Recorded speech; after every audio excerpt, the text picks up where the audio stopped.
Welcome to episode 21 of the Mental Dietitian Podcast. Today, your episode is with me, your host, Ahren Lynch-potter. And today's episode is, why do you listen to them? I'm going to be talking about the people we listen to in our lives and why we listen to them. Most of us listen to people that have an emotional vested interest in us, like our friends, our family. They care about us. But sometimes the things that we're asking them about or the things that they're influencing us on are things that those people aren't very good at in life. It sounds logical. It sounds really logical. And in fact, I've done it myself. You have people that you know love you. You know they love you. You know they care about you more than anything, like maybe your mom or your dad or your brother or your sister. And we go and ask advice. We ask advice on relationships. We ask advice on our life choices. We ask advice on finances.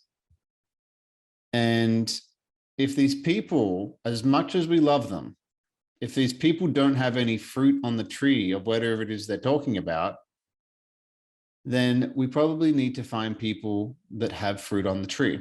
What do I mean by fruit on the tree? I mean results in whatever it is that you're asking them. It could be relationship advice. If your mom has been divorced 3 or 4 times, she's probably not the best person to ask relationship advice. Yes, has she learned things from that? Of course. But she also probably has a lot of fears that she'll project on you, which will totally sway the way you look at your relationship.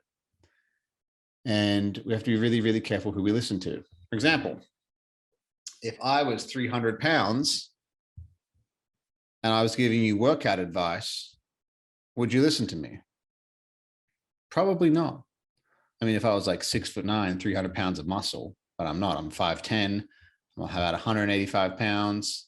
But if I was 5'10" and 300 pounds, for you people that are outside of the pound system, I think it's the metric.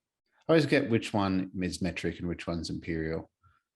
I think it's about 140 kilograms. That's how big 300 pounds is. You wouldn't listen. That's my point. You wouldn't listen to me. Why would you? That would be dumb. I heard this really, really cool speaker say once, he said, to do and not know, give me a second here. To know and not do is just as good as not knowing. Let me repeat that again. To know and not do is just as good as not knowing. And the reason why this analogy came to my mind is I was talking about the people that are 300 pounds. If I'm 300 pounds and I know all about working out and have all the knowledge, and then there's somebody who's also 300 pounds that has no idea about working out and has never learned anything, me knowing how to work out is just as good as not knowing. And a lot of the people that we ask for advice in our life don't really know. They care about us, they love us. But if I was going to go to my mom and say, hey, mom, how do I become a millionaire? How do I become financially independent? Well, she's never done it before, so how could I ask her? Hey, mom, how do I run a marathon? She's never done it. Hey, dad, how do I get absolutely shredded for a bodybuilding show? He's never done it. Hey, dad, how do I have a really successful relationship? Hey, mom, how do I have a really successful relationship? They may have never done it, depending on your mom and dad. Maybe they have. Maybe they have. But we've got to be really, really careful of who we listen to in our lives.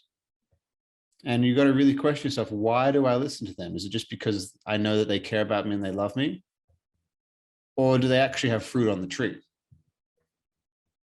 Like that one concept of checking, being a fruit inspector, a metaphorical fruit inspector, and looking at people around you and be like, these people that are giving me advice, no matter how convicted they are and how passionately they're speaking, Do they have fruit on the tree? If the answer is no, I would highly question why you continue to listen to them. And then I would challenge you to look at the arena of life that you're asking about and say, hey, is this getting better by listening to these people, or is it staying the same, or is it getting worse? A lot of people do it in their relationship. And I have done this in the past with my relationship. I have asked people outside of Lexi, outside of the container, and this is an amazing, amazing concept that I've learned recently. Should have learned it 7 years ago, but I've learned it recently, that your relationship is a container. And every time you share something about your relationship outside of the container, it's an energy leak outside of the container. What does that do? It breaks the trust between the two people who are in the container, who are in the relationship. For example, if every time you get into a fight with your spouse and you go to your mom or your sister or your best friend or your brother, doesn't matter who it is, you are now betraying the trust that you have in that relationship, because you're taking the problem outside of the relationship and you're asking somebody who's not in the relationship what they think about it. Now, if you've already talked to your spouse about this particular issue and you say, hey, for my example, hey, Lexi, I'd really love to seek the advice of Bob. What are your thoughts on that? Yes, I think Bob is somebody that I trust, that I would like to hear what Bob thinks about it. That's different. Most people don't do that. Most people are having an issue in their relationship and they break the container. Imagine a beautiful ball and you and your spouse are in that bowl. It could be you and your friend. It could be anybody, but you're in this container and you break the trust, you break the container by taking any information outside of it. Because here's the thing. If I have an issue with Lexi, for example, and I go to Sarah, whoever Sarah is, I have a conversation with Sarah about my issue with Lexi. My issue is with Lexi, not with Sarah. So if I really want to fix whatever's going on with Lexi and I have to talk to her about it. And what can unintentionally happen is I can have Sarah project all over me her fears about her relationship she doesn't even know she has. And then I'll go back into my container, which has now been broken, and I'll bring Sarah's perspective, which might not even be mine. And what does that do? It doesn't make Lexi feel safe in the relationship. Why? Because I'm just going to keep going outside the relationship rather than dealing within the relationship. That concept really hit me recently. Really rocked me, because I'd been doing that for years. I had been seeking the perspective of maybe my mom or my dad or my friends, and I would come back to the relationship. And do you know what it does? It doesn't build trust, it erodes it. It makes your spouse, or who it could be your best friend, it makes them not want to trust you, or makes them not trust you, because what they want to share with you, especially if it's very vulnerable about themselves, that you might share it to people that are outside that container.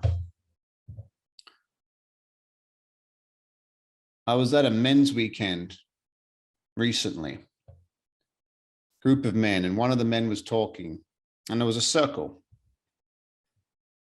And the man said, he said, if I have an issue with, let's say, Bob or John, imagine there's a piece of string that is tied from me to Bob. And I feel there's a little vibration in that string that is, there's a little itchy, scratchy part in our relationship. There's something that's not right. I can feel the vibration between the string, but in our relationship. Now, if I've also got another relationship with my good buddy John, and I've got a string from me to him, if I go to John about the relationship that I have with Bob, if Bob has done something that's pissed me off, there's nothing good that can come from that. In fact, what it can actually do is it can hurt the relationship I have with John, because John will be like, man, like if this guy can't even go to Bob, the one he has the issue with, and he's coming to me, what is he doing about potential issues that he has with me? Is he going to other people? Therefore, it starts to erode the trust that you have. The only person that you can fix any issue that you have is the person you have the issue with. Period. Some people are like, but, what if my friend's addicted to meth? You need to have a conversation with him. What if I've had a million conversations with him? Well, maybe you not having a conversation with him and you cutting him out of your life is exactly what that person needs to get better.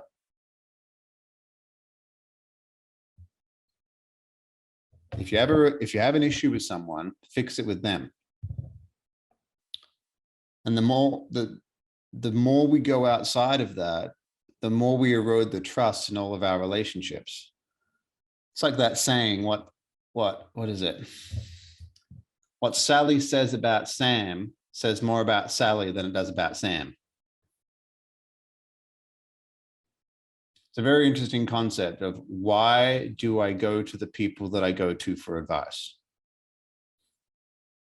A lot of people care about us, but not a lot of people really have the results, or can really have the fruit, or the whatever you want to call it, really have the perspective that can really help us. That's why if somebody is having mental health issues, if you're having mental health issues and you're really struggling, be very careful with who you go to. Yes, your friends love you and care about you, but they're not professionals. Like with our physical health, you're not going to go to one of your bros if you broke your leg. If you've got a broken heart, or you've got some kind of part you feel that is broken within you, you can't go to one of your girls and be like, hey, babe, this sexual abuse that I went through when I was in my early teens keeps coming up. Oh, don't worry, babe. Don't worry about it. Just don't think about it. Okay, thanks. That's not going to help. In fact, it could actually do damage. So the point of this podcast, why do you listen to the people you listen to? Because they care about me, because they love me. That's fine. But if you really want to have great results in your life, I would challenge you to really go find people that have results in their life, or are professionals in whatever it is that they're doing, and listen to them. But on the flip side, you have something beautiful called your intuition. And sometimes experts in fields may not give you the best advice. Sorry. And listen to your own inner voice as well. I've had it with I had a lot of issues with my knee. And I remember listening to certain people, hearing different things, and I'm like, it doesn't feel right. And there was something within me was like, no. But at least I went to multiple different experts and listened to each perspective about what they had to say. And then I finally found one that was right for me. I didn't go to my friends. I didn't go to my family because they couldn't help me. So hope this perspective helps. Be a fruit inspector in your life. If you want to make a lot of money, go find somebody who's made a lot of money. If you want to get really healthy, go find somebody who's gotten really healthy and helped other people get really healthy. If you're suffering with addiction or mental health problems, go find somebody who's beat addiction, or go find a professional to help you with your mental health problems. If you're struggling with your relationship, go to people that can help you with your relationship, that have a beautiful relationship that you can model from. Be a fruit inspector. Love you guys. Talk to you soon.